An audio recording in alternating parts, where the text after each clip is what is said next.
상세 페이지 그 짧으면 1분? 네. 그러니까 10초? 그 타겟의 특수성이 바뀌어 어떻게 맞아요. 짜야 될 것 같아요. 어쨌든 우린 달라야 되니까 프레임 분리를 해야 되는 거예요. 네네. 코팅이 안 된 거는 우리가 그 도자기의 그런 성분을 조금씩 먹는 겁니다. 코팅률이 가장 중요합니다.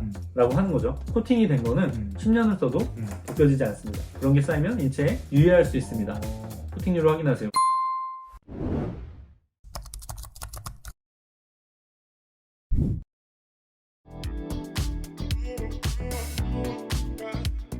가치 더하기를 말씀해 주시면서 프레임 분리를 말씀해 주셨는데 뭔가를 분리한다는 건데 그거를 할 때 가장 중요한 점이 뭘까요? 프레임 분리할 때 기준인 것 같아요. 기준. 기준이 명확하지 않고 모호하면 네. 조금 그 프레임 분리가 정확히 안 되는 것 같아요.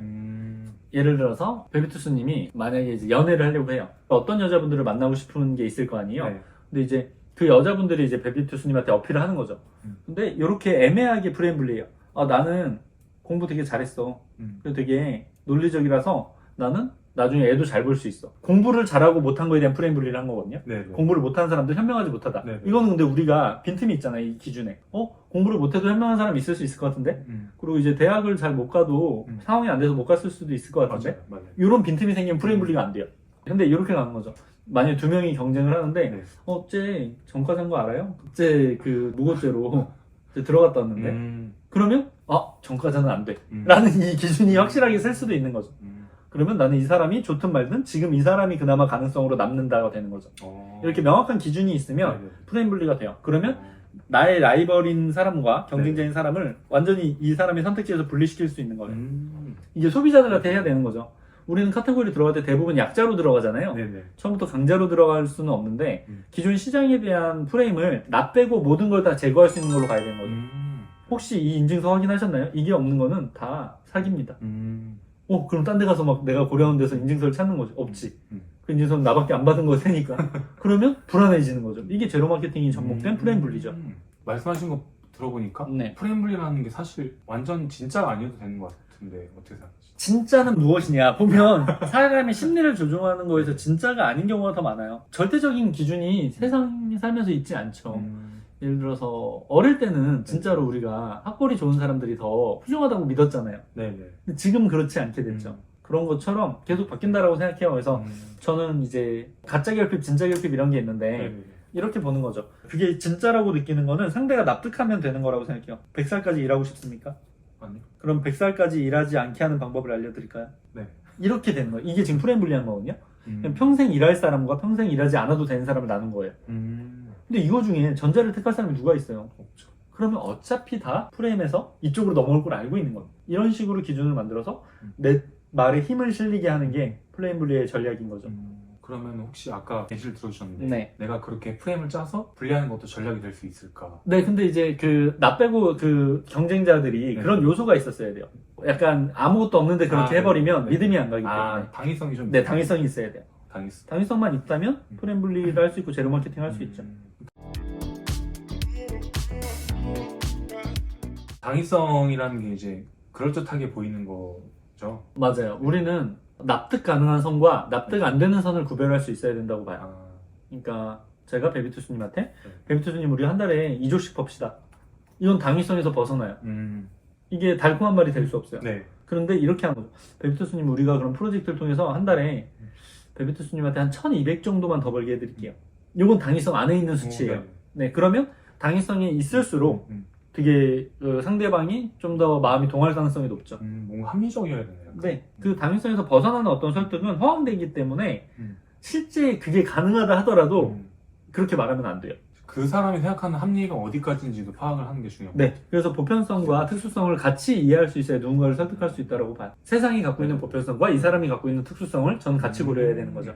그래야 명확한 당위성을 좀 제시할 수 네, 있어요. 제가 이제 치킨집 때 알바했던 친구가 한 달에 한 220 정도 벌었대요. 네네. 계속. 그래서 제가 그 친구는 제가 봤을 때는 더 벌 친구라고 전 믿었어요. 네. 그래서 주기적으로 오랜만에 연락하면 너는 그래도 한번 이런 거 해봐도 좋을 것 같은데 그러다가 그 친구가 너무 이제 힘들으니까 일이 이쪽에서 일을 하다가 지금 한 달에 뭐 한 800, 900 벌거든요. 네네. 근데 그 친구한테 제가 얘기했을 때 야 너 한 달에 5천 무조건 벌 수 있어 이렇게 얘기 안 해요. 설득할 때. 왜냐면 그 친구한테 네네. 특수성은 네네. 그 범주 안에 220에서 500만 벌어도 행복하거든요. 네네. 그럼 제가 이렇게 얘기하는 거죠. 너가 한 달에 500을 못 벌 가능성은 너가 안 하는 이유밖에 없다. 만약에 그걸 못 벌게 되면 내가 그 500 채워주겠다. 이게 보편성과 특수성을 고려한 설득이 되는 거죠. 확 설득력이 높아졌어요. 네, 이게 누군가 봤을 때는 500 가지고 누가 회사를 나와 이럴 수 있겠지만 그 사람한테는 그 500이 가장 현실적이고 맛있어 보이는 수치가 될 수 있는 거죠. 그래서 누군가를 네네. 강하게 설득할 수 있는 거는 어쩌면 세상을 이해한 상태에서 가능하다고 봐요. 말씀하신 대로 그 친구분 예시를 들었을 때 500이 딱 됐을 때 그분께서 설득이 확 되실 것 같아요. 네네. 근데 이거를 이커머스에 접목시킨다면 네. 상세 페이지 그 짧으면 1분? 네. 그러니까 10초? 길면 1분 안에 그거를 이제 그 타겟의 특수성에 맞게 어떻게 맞아요, 짜야 맞아요. 될 것 같은데. 보편성과 특수성에 맞게 짜야 되는 네. 거죠. 그럼 보편성이라는 거는 그 카테고리 내에 선두주자들을 보면 보편성을 파악할 수 있죠. 네네네. 그리고 그걸 산 사람들의 후기를 보면 특수성까지 파악할 수가 있어요. 뭐 예를 들면 이런 컵이 있어요. 네네. 이 컵이 뭐 한 8,000원 정도 해요. 네. 근데 이 8,000원 정도 하는 거에서 내가 그들을 프레임 분리해서 어떻게 설득할 수 있느냐라고 보는 거죠. 그러면 어쨌든 우리는 달라야 되니까 프레임 분리를 해야 되는 거예요. 네네. 우리는 이제 도자기 같은 걸 만든 거잖아요. 도자기로 만든 거는 코팅이 안 된 거는 우리가 그 도자기의 그런 성분을 조금씩 먹는 겁니다. 코팅률이 가장 중요합니다. 라고 하는 거죠. 코팅이 된 거는 10년을 써도 벗겨지지 않습니다. 하지만 이런 색이 변한다는 네. 거는 이미 우리가 조금씩 섭취하고 있다는 거거든요. 네. 그런 게 쌓이면 인체에 유해할 수 있습니다. 코팅률을 확인하세요. 우리 거는 16,000원입니다. 라고 하면 컵 하나 사는데 16,000원을 누군가 차에 대한 가치가 좀 더해진 사람들은 살 수 있거든요. 근데 이거를 제가 코팅이 중요합니다. 16,000원이 아니라 160만 원입니다. 이러면 안 되잖아요. 그래서 그렇게 프레임블리에서 깨고 들어가는 것도 이런 이해가 있어야 되고 가격을 설정할 때도 이 보편성과 특수성을 맞춰서 해야 되는 거죠. 그럼 2배로 팔 수 있죠. 코팅만 강조하지 않았다면 그 선두주자들이. 일반적인 컵에서 방금 코팅으로 좀 이렇게 네. 코팅이 중요하다 이렇게 말씀해 주신 거 들었어요. 뭔가 소비자한테 정말 중요한 건 이거다 네. 말씀해 주신 것 같은데 네. 그게 뭔가 마케팅적인 그런 스킬인 건가요? 저는 핵심 가치 이동이라고 생각을 하는데 신기하지. 상대가 이거를 결정함에 있어서 가장 중요한 1, 2, 3위를 내가 바꿔주는 거예요. 이걸 왜 바꾸냐면 안 바꾸면 내가 지니까. 살아남을 수가 없으니까. 내가 불리한 거를 네. 불리한 시장에 들어갈 수는 없잖아요. 네. 예를 들어 소비자들도 물건을 살 때 첫 번째, 두 번째, 세 번째가 있을 거예요. 네. 대부분 뭐 냉장고 살 때는 요즘엔 디자인으로 많이 갔죠. 비스포크 이런 거 나오면서 신혼부부가 냉장고를 디자인으로 많이 산다는 거죠. 왜냐면 사람들이 왔을 때 이쁘다 이 말 듣고 싶으니까. 인간은 되게 허망한 존재잖아요. 네. 그래서 디자인이 1번이고 2번이 뭐 너무 당연하니까 뭐 가격, 3번이 뭐 냉각력, 기본 기능 이 네. 정도일 텐데 이걸 뒤집는 거죠.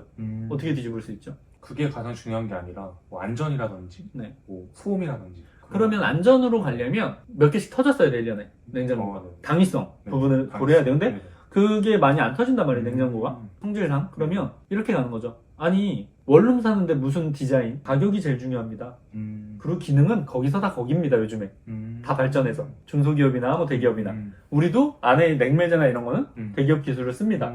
이 가격이면 충분합니다. 가격을 1순위로 올리는 거죠. 우리 건 싸니까. 그리고 그렇게 이쁘지 않으니까. 이렇게 바꾸는 게 핵심가치 이동시키는 거죠. 상대가 중요한 기준을 바꾸는 거. 핵심 가치라는 거는 이제 그거네요. 이 소비자가 이걸 사는 가장 중요한 이유? 핵심 가치는 여러 군데 쓰는데 좀 전에 제가 말한 거는 구매 핵심 가치를 이동시킨다는 구매 거죠. 핵심 네. 가치. 상대가 구매를 할 때 가장 중요한 요소를 바꿔야 되니까. 구매라고 볼 수 있고 또 아까 예시를 이제 이성으로 들었을 때는 네네. 선택에 대한 핵심 가치를 바꾸는 거죠. 그래서 핵심 가치는 진짜 무슨 약간 그런 거라고 보시면 무라고 보시면 돼요. 모든 재료에 들어가는 되게 좋은 요소니까. 네. 앞서 말씀하신 그런 성장 과정에서도 어떤 것에 대해서 핵심 가치를 좀 파악하시는 그런 습관이 있으셨던 것 같아요. 그쵸. 네. 나도 내가 성장하기 위해서 어떤 기준들이 명확해야 되니까 내 감정의 핵심 가치를 뽑아내려고 되게 노력을 많이 했었죠. 자본주의에 대해서 저번 인터뷰 때는 자세하게 좀 못 여쭤봤어요. 네네. 그래서 M군님 생각하시는 자본주의가 혹시 뭘지. 저는 이제 정의 자체는 너무 명확해요. 네네. 자본이 지배하는 경제체제거든요. 네네네. 이거를 이제 개념을 찾다 보면 이걸 좀 더 어렵게 많이 얘기를 하는데 네네. 이것보다 명확한 저는 정의는 없다고 봐요. 자본이 지배하는 경제체제. 지배한다가 되게 와닿네요. 네. 그러니까 인간이 지배하는 게 아니라 네네. 자본이 지배하는 거예요. 왜냐면 우리가 너무 당위적으로 계급을 나누는 거는 비인간적이잖아요. 네네. 그러니까 뭔가 그거를 부드럽게 만들 수 있는 매개체가 필요해. 근데 사람이 누군가는 식당에서 밥을 먹고 누군가는 식당에서 준비를 해요. 그게 역사적으로 계속 반복됐죠. 근데 예전에는 노예들이 했던 일을 지금은 돈을 받기 위해서 노예가 아닌 사람들이 하는 것처럼 보인다는 거죠. 근데 역할과 구조는 그대로예요. 이걸 하는 사람. 네. 예를 들면 이런 거죠. 좀 더 심하게 얘기하면 뭐 이런 게 될 수도 있죠. 마사지를 해주는 사람. 힘들게 마사지를 해 누군가의 몸을. 네네. 그리고 마사지를 받는 사람. 더 심하게는 청소를 하는 사람. 계단 청소를. 그리고 그 계단 청소된 거를 걸어 다니는 사람. 더러운 신발로. 네. 이거는 계속 반복된 건데 이 형태만 바뀐 척을 하는 거죠. 예전엔 노예가 있다면 지금은 회사원들이 하는 거죠. 그래서 그 자본주의를 저는 느끼고 이게 좀 이상했어요. 내 소중한 사람들이 하는 일을 봤더니 이게 좋은 일이 거의 없어. 두 가지 중에 하나인데 감정노동이나 육체노동이거든요. 네. 감정노동 아니면 육체노동인데 이게 밸런스가 좀 섞여요. 그래서 좀 헷갈리게 해놨어. 그러니까 이런 거죠. 우리가 광고회사에 들어갔어요. 네. 그래서 한 달에 월급 한 300, 400 받아요. 많이 받잖아요. 그 정도면. 네. 근데 이거는 감정노동이냐 육체노동이냐. 왜냐면 육체노동이라는 게 이제 섞일 수밖에 없는 게 출근해야 되잖아요. 네네. 꽉 차는 그 이제 출근 시간에. 네네. 그것도 엄청난 육체노동이에요. 네. 그거를 원하는 사람이 누가 있겠어요. 없죠. 너무 끔찍해요. 네. 이미 출근하면 지쳐있어요. 1시간씩 출근하는 사람도 있고 2시간씩 출근하는 사람도 있고 육체노동이 들어가요. 그리고 가서는 너 이거 어제까지 왜 안 했어? 이거 엄청난 감정노동이거든요. 혼나야 돼요. 그러니까 혼나는 게 디폴트 값이에요. 한 번도 안 혼나고 회사 생활할 수 있냐 보면 없어요. 누군가가 정해놓은 거를 안 했을 때 압박을 받게 돼요. 그리고 대부분 그런 압박은 감정적으로 스트레스를 유발하거든요. 그러니까 밸런스 차이지 감정노동, 육체노동이 다 섞인 거죠. 네. 뭐 예를 들어서 그냥 육체노동만 하는 현장직, 공사 현장직 일을 해도 또 정신적인 피해가 있어요. 정신적인 스트레스가. 누가 김씨 왜 이거 안 했어? 그렇죠. 왜 지금 농땡이 펴? 뭐 이런 것들. 그러면 이게 계속 밸런스가 왔다 갔다 하면서 네. 힘들어지는 거죠. 근데 저는 누가 더 노예에 가깝냐고 보면 육체노동보다는 감정노동 쪽이 더 노예에 가깝다고 생각하죠. 감정노동이. 네. 이런 거죠. 내가 육체가 맞는 것보다 네. 영혼이 맞는 게 전 더 데미지가 심하다고 생각하거든요. 오래 가고. 제가 어렸을 때 네. 그냥 맞은 거는 네. 기억이 잘 안 남아요. 어. 근데 말로 맞은 거는 아직도 기억이 남아요. 그러면 내가 사랑하는 사람이 지금 회사를 가는 거는 네네. 육체노동과 감정노동의 비율을 파악한 다음에 이 사람을 구해줘야 되는데 대부분 직장인은 감정노동이 훨씬 심하죠. 그러니까 사람들이 일은 편한데 사람 때문에 힘들어. 이게 감정노동이거든 다. 맞아요. 사람 때문에 육체적으로 힘든 네. 거는 많이 없거든요. 이게 진짜 비참한 거죠. 노예들도 예전에 귀족들이 무시하고 뭐 가족들 앞에서 막 창피 주고 이런 게 되게 힘들었을 거란 말이에요. 네. 일하고 이런 거는 사실 사람이 단순해서 육체적인 거는 금방 적응해요. 그래서 저는 자본이 지배하는 경제체제 안에서 감정노동을 하는 사람들이 굉장히 안 좋은 대우를 받는다고 생각하고 그리고 앞으로 이 육체노동 쪽은 AI가 거의 다 대체해요. AI가. 네, 식당에서 다 지금 그 로봇이 갖다 주고 지금 아마존 보면 다 로봇들이 그거 택배 네네. 이거 하잖아요. 그 분류하고 이런 거. 네네. 그러면 지금 남은 이 자본주의에서 앞으로 봤을 때 네. 감정노동과 성노예만 남는다는 거죠. 그러면 내가 지금 제대로 된 활동을 못하고 네. 자본주의에서 위로 올라가려는 시도를 안 하면 네. 내 자식은 당연히 감정노동과 성노동의 노예가 될 수밖에 없다는 거죠. 이게 제가 파악한 지금의 자본주의라고 생각합니다. 확실히 AI가 점점 발전하면서 단순 업무는 이제 대체가 되고. 감정이 들어가서 좋은 분야가 생각보다 별로 없어요. 그 분야는 욕바지밖에 없죠. 로봇한테 욕하는 것보다 사람한테 욕하는 게 좀 더 짜릿하거든요. 원래 앵구님께서 오프라인에 계셨다가 이제 앵구니스트라는 유튜브 채널 개설하시고 네. 아까 이제 자본주의에 대해서 말씀 많이 해주셨잖아요. 네. 어떻게 보면 그것도 고발이라고 볼 수 있을까요? 그쵸. 저는 이제 거기서 이제 돈 버는 방법뿐만 아니라 자본주의 체제에 대한 얘기를 많이 하거든요. 근데 네. 사람들이 그렇게까지 깊게 느끼지 않는 사람들이 많고 유튜브는 되게 재밌는 게 가볍게 이해할수록 많이 퍼져요. 정말 본질을 진지하게 얘기하는 거는 많이 안 봐요. 이게 이제 사람들이 길들여져서 표면적인 것만 받아들이는 게 길들여져서 깊게 사고하는 습관이 안 돼 있는 거죠. 그러고 싶지도 않고. 네.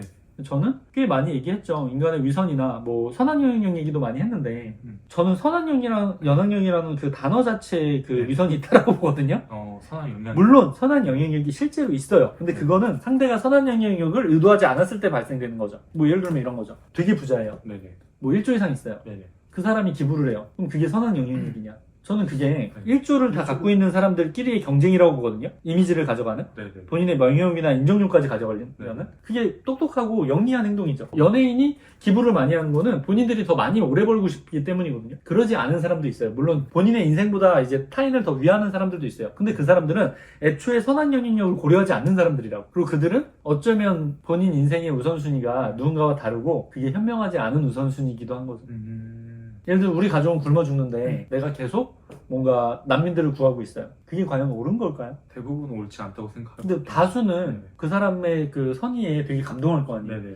이 생각도 들어요. 사실 그 1조를 예를 들었을 때 1조를 벌기까지 그러니까 얼마나 많은 분들의 그런 거를 뺏어서 올라갔을까. 그쵸. 생각 좀 들어요. 그렇죠. 네. 그거에 대한 미안함과 죄책감으로 네네. 베풀려는 게 네네. 많거든요. 근데 그러고 나서 사람들한테 이제 어떤 이제 병원에 기부를 한다거나 이런다고 해서 선악영향으로 보는 게 그한테는 그 돈이 그렇게 중요하지 않기 때문에 맞아요. 그리고 본인 이미지를 챙기는 게 더 중요하기 때문에 그렇게 하는 맞네. 행동일 뿐이지. 결국은 그것도 근데 너무 보이는 거예요. 인간을 저는 높게 평가할 필요도 없고 낮게 평가할 필요도 없다고 생각하거든요. 음. 그래서 네. 그런 거에 휘둘리는 사람들도 네. 본질을 잘 모르는 사람들인 거죠. 선생님이 나한테 잘해주는 게 네. 우리 엄마가 촌지를 줘서 그런 건지 음.